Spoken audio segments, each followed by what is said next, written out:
Alors, premier sort a été récupéré, on n'a pas voulu cover ni du mid laner ni du jungle. Voilà, en même temps il y a un Blitzcrank en face, si de cover. On a cover de la pire des façons pour le jungle. Et mid a cover d'un côté, c'est fine. Bon, jungle est à la faute. On passe à un Panthéon, le Panthéon match-up est très difficile pour Fizz. Très très difficile pour Fizz. La meilleure chose à faire dans ces cas-là, c'est juste respirer le plus possible, récupérer un maximum de CS. Ça, c'est le genre d'erreur que vous voulez vraiment pas faire quand vous êtes mêlé contre mêlé dans un match-up négatif. C'est ce que votre adversaire attend particulièrement que vous fassiez. En fait, lui va s'avancer sans le CD de son E pour last hit un range qu'il ne peut pas last hit face à un mec qui est niveau 2. Donc, on est en... Quoi ? Quel est l'eau ? En Silver 2, les fondamentaux ne sont pas forcément tous acquis. Il faut savoir et comprendre au moins les bases, vraiment les bases qui sont super importantes en mid lane, c'est la gestion des CD, que j'ai fait dans le guide trading, gestion des CD, base. Vous n'allez pas trade 50% de vos HP pour prendre 17 gold. Ce n'est pas rentable. Vous allez donc volontairement, quand vous êtes un joueur de mêlée, abandonner Émeraude, tu es challenger Naafiri, donc Émeraude. Peut-être qu'on a une mauvaise vision de la chose. On va aller voir nos analystes sur le plateau d'ici une petite minute. À tout de suite. Comment ça? Tu vas souvent abandonner des sbires en tant que mêlée pour ne pas perdre beaucoup d'HP pour pouvoir all-in plus tard. C'est un comportement à apprendre. Sinon après tu vas te faire punir. Là tu prends plus que la moitié de tes HP pour prendre un sbire que tu n'as même pas eu. Donc là tu n'es plus jamais en position de tuer le Panthéon. Ce qui fait que tu vas toujours subir et en plus tu perds encore des HP pour la stat un sbire que tu n'as pas eu. Vous comprenez à quel point c'est important de comprendre ces bases, ces fondamentaux? Les fondamentaux sont super importants. Arrêtez de trade 100% de vos HP pour un caster sbire. Arrêtez de contester une wave quand vous n'avez pas vos CD. Là vous êtes niveau 3 face à niveau 3, mais regardez. 2 stacks de potions de corruption face à 0 potion. Qu'est-ce que vous pouvez faire quand vous jouez Fizz dans cette situation? Pas grand chose. C'est ça qui est important. Fizz a un excellent scaling dorénavant. Avant, c'était moins le cas. Donc quand vous affrontez Panthéon, vous allez subir la lane. Vous allez voir si l'adversaire fait des erreurs. Juste focalisez sur le farm, le peu de farm que vous pourrez récupérer. Attendez un gank, et si vous n'avez pas de gank, subissez votre match-up comme vous le pouvez. Et essayez de voir si vous n'avez pas un timing pour rotate. Ah, t'es en danger de mort, ton adversaire a 2 potions de... Voilà, et tu vois, la différence, c'est que si t'avais eu tes 2 potions, t'aurais pu matcher ce gank, et ça, c'était à votre avantage. Ça, c'était à votre avantage. Regarde, regarde, regarde, regarde. Regarde, tu vas prendre le kill, mais tu vois, ce 2v2 était totalement en votre faveur si t'avais pas griff l'early game. Et c'est ça le problème. Maintenant, comment tu craches cette wave? Tu ne peux pas. Le Panthéon en face va te tuer. Exactement ce dont je parlais. Toutes ces erreurs sont esquivables. Merci Guillaume pour ton 5ème mois, Bébou. Merci. Merci BG. Là, la game est insoutenable. Et là, tu viens de perdre. Combien? 75% de tes HP. Parce que la gestion de wave est mauvaise. Alors la gestion de wave, c'est savoir gérer sa wave, mais c'est aussi savoir reconnaître l'état de sa wave. Donc, ça c'est un exemple typique de situation élémentaire. Reconnaître la gestion de wave. Qu'est-ce qui va se passer? Votre wave va push vers vous. Est-ce que vous allez perdre des CS si vous attendez votre wave sous tourelle? Non. C'est reconnaître ce qui se passe.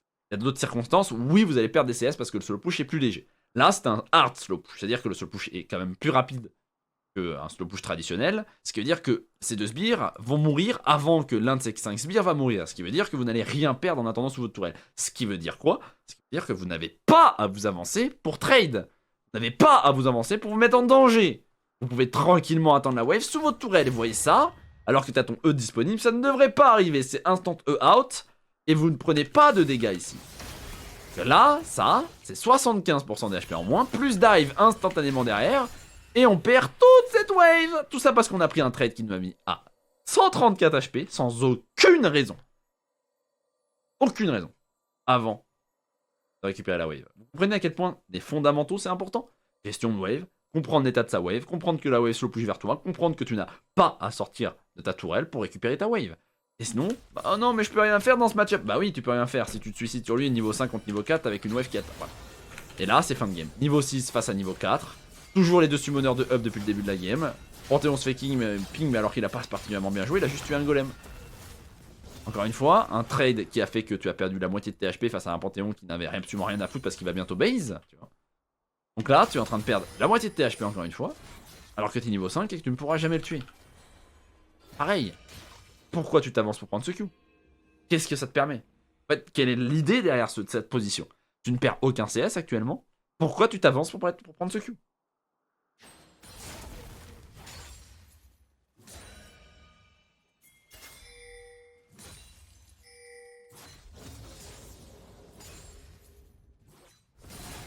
Ça c'est bien.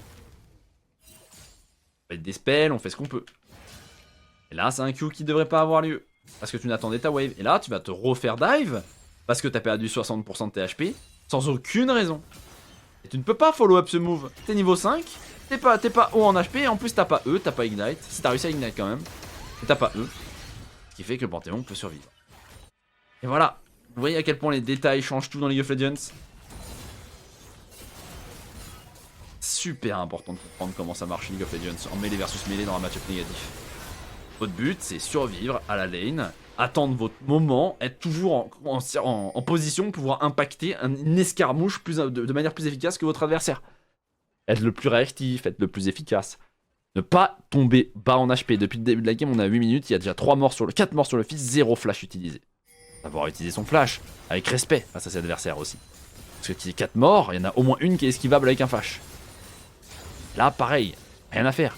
Rien à faire, pourquoi t'es devant lui? Qu'est-ce que tu peux faire? 2 levels de moins, ton adversaire a un item, des mercures, ça regarde la différence de stuff.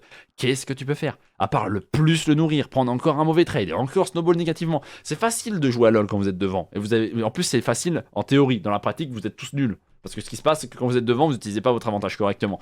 Par contre, jouer derrière sera encore plus dur que jouer de devant. Déjà que devant, c'est pas facile. Si en plus jouer derrière, c'est plus dur que jouer de devant, et bien ce qui se passe, c'est que vous allez continuer négativement de faire des erreurs, spirale négative, enchaînement d'erreurs et de complications qui fait que, au lieu d'avoir un level de retard et juste 15 CS de retard, vous avez 4 kills de retard, enfin 4 morts de retard, plus 8 kills en face, plus 2 levels de retard, plus 40 CS de retard, plus un prochain solo kill ici. Il va avoir lieu maintenant. Il n'a pas eu lieu maintenant.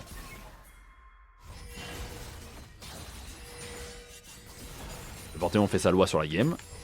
Pas de counterplay. Ça parce que l'arrogance de jouer dans la même position quand vous êtes devant que derrière. Des fois il faut savoir jouer de derrière. Et savoir jouer de derrière c'est respecter. Savoir que tu t'es fait gapper, savoir que t'as mal joué ton match-up, savoir que des fois c'est comme ça que c'est la vie. Des fois t'as pas le choix. Tu vois ce Q encore une fois. Pourquoi? Qu'est-ce que tu peux faire avec 2 levels de retard, un item entier de retard? Rien. Donc qu'est-ce que tu fais? Rien. Qu'est-ce que tu peux faire dans la game? Pas grand chose. Pourquoi? Parce que tu as entre guillemets int derrière les games. Donc la meilleure façon de revenir dans la game, c'est soit que tu te fasses porter par tes teammates, soit que tu arrives à trouver une rotation clutch à un moment où le Panthéon préfère taper la tourelle, ou soit que tu te fasses gank. Et s'il n'y a aucun de ces trois là, qu'est-ce qui se passe? Défaite méritée. Passons à la suivante. C'est comme ça que ça marche League of Legends. Tu peux te débattre comme tu veux, mais ça c'est pas la bonne façon de se débattre. S'avancer, prendre des traits négatifs, ça ne sert à rien. Farm up.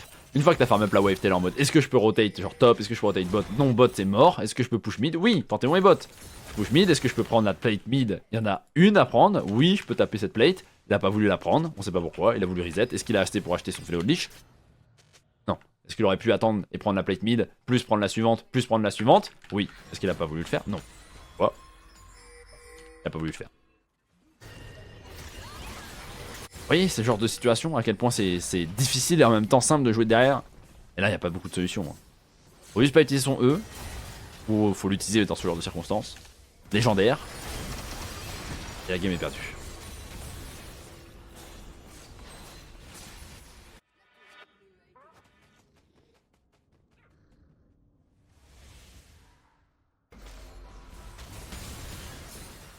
Dans ce cas, drop une wave pour faire double kill bot, on est d'accord, c'est erreur. Oui, bien sûr, ça dépend si t'as affronté Tristana après, mais c'est toujours worse de sortir d'une lane qui est totalement perdue pour essayer de prendre 2 kill bot, mais c'est sûr.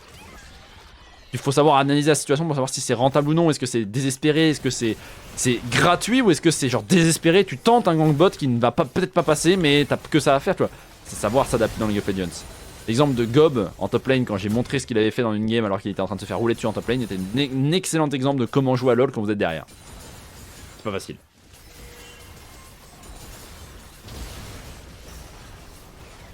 Dommage.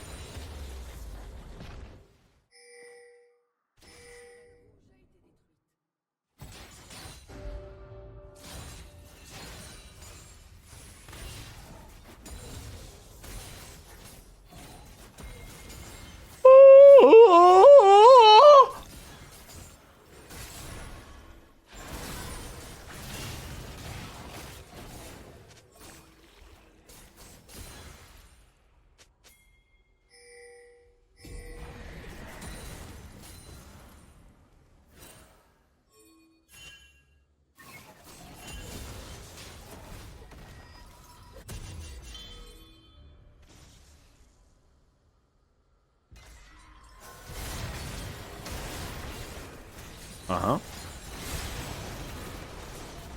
Et mon Chad, salut Stardunks. C'est bizarre. Tu connais? La game est perdue évidemment, hein. Mais tout est basé sur l'early game, tout est basé sur ce mid gap, tout est basé sur comment on aurait pu éviter ça. Si on revient en early game, on revient vraiment sur chaque erreur, micro-erreur, une par une, pour expliquer pourquoi c'est mauvais, mais genre rapidement. T'affrontes un match-up compliqué, t'as aucune chance de gagner, qu'est-ce que tu fais? Tu scales, tu farm up. Tu scales pas, tu tentes de gank sur les side lane. Tu peux pas gank sur les side lane, t'attends un gank. Tu n'as pas de gank de ton jungle, qu'est-ce que tu fais dans cette game alors? Parce que c'est comme ça que tu dois dodge des fois des games. T'as un match-up négatif, t'as pas un jungle qui peut gank, tu peux pas rotate sur les sides, tu n'outscales pas, dodge la game. Point. C'est comme ça que ça marche. Tu joues Katarina, t'as pas à dodge, parce que t'as que des match-up négatifs, t'as outscale personne. Mais c'est un champion de con, donc t'as le droit de jouer Katarina dans toutes les games, d'accord? Par contre, tu joues Fizz, t'as un mauvais match-up, tu peux pas scale, tu peux pas outplay, tu peux pas aller jouer sur les sides, c'est pas le cas ici, hein, mais c'est un exemple. Bah tu dodge. Et si t'as une raison de win, par exemple là, tu peux juste outscale, c'est très fort Fizz dans cette game plus tard. Tu peux juste tranquillement aller gank les sides, tu peux aussi jouer des escarmouches, c'est fine. Faut juste pas mourir et prendre le maximum de farm en early game. Ça par exemple, c'est risqué. Un trade qui est ok tiers, c'est le moins mauvais des trades. Ça se E, face à un Panthéon qui va te mettre auto normalement, Q auto, t'exploses. Heureusement, le Panthéon est sulfuro boosted, pareil ici, il ne prend pas son spell, il va pas in. Parce que là tu perds 70% de THP. Encore une fois, mauvais spacing. Là, pareil, l'exemple dont on a parlé tout à l'heure, c'est tu tapes pas ce creep, parce que même si tu le tapes et que tu le prends, tu meurs, tu perds encore 200 HP. Ici, tu te rapproches de lui, tu vas pas appuyer sur E, si je me souviens bien, ou un truc comme ça. Voilà, non, tu prends un autre Q, un Q qui te met à 250 HP, tu rentres dans la phase de lane, tu n'as plus de potions, tu as midlife, il va y avoir une escarmouche, exactement le genre de situation que tu veux faire pour t'en sortir, et tu ne pourras pas l'utiliser cette escarmouche. La wave slow push vers ton adversaire la stit, ce qui fait qu'il va te punir à chaque fois que tu vas essayer de taper un sbire. Ce qui fait que tu ne peux rien faire et tu perds le canon.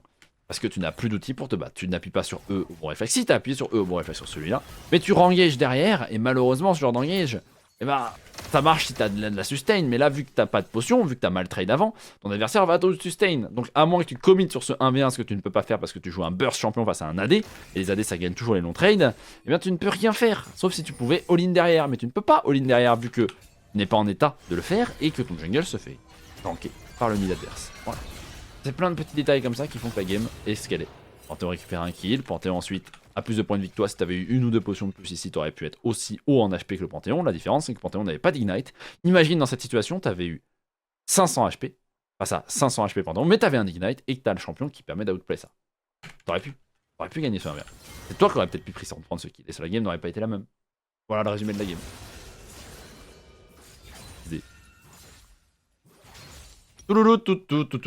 T'as compris? Est-ce que t'as des questions, battant?